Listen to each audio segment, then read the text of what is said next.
Okay, your objective here is I can write a quadratic function to use the quadratic formula.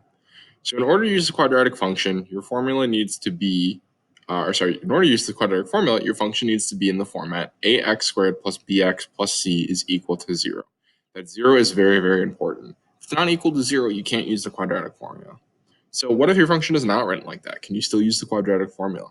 And the answer is yes. You just need to kind of adjust things a little bit here. So here we have x squared minus 6x equals 27. It's not equal to 0.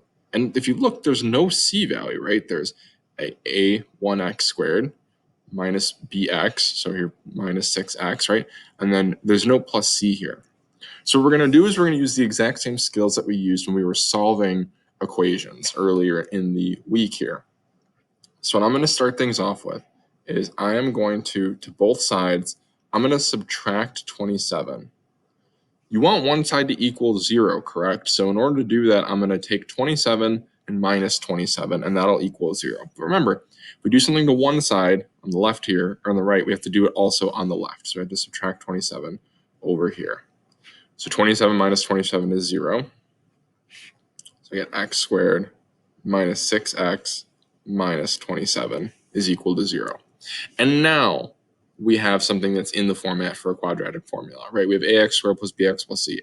X squared minus 6x minus 27 equal to 0. It's exactly what we need it to be. From here, we can identify the a value, the b value, and the c value.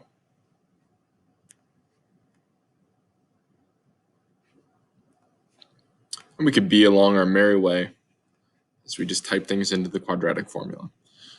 So all you really had to do was just rewrite things a little bit. It's like a puzzle, right? You know, the fun part about a puzzle is not that it's easy to solve, right? The fun part about a puzzle is that it actually is a little difficult to solve.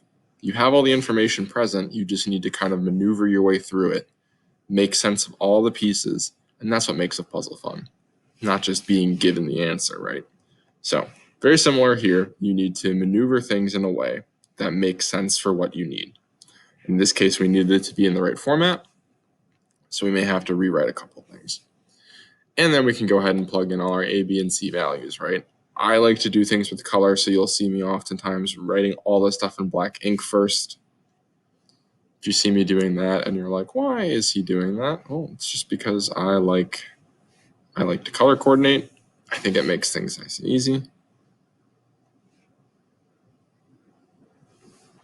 And from there, you could take this and plug this into Desmos and find the correct answers.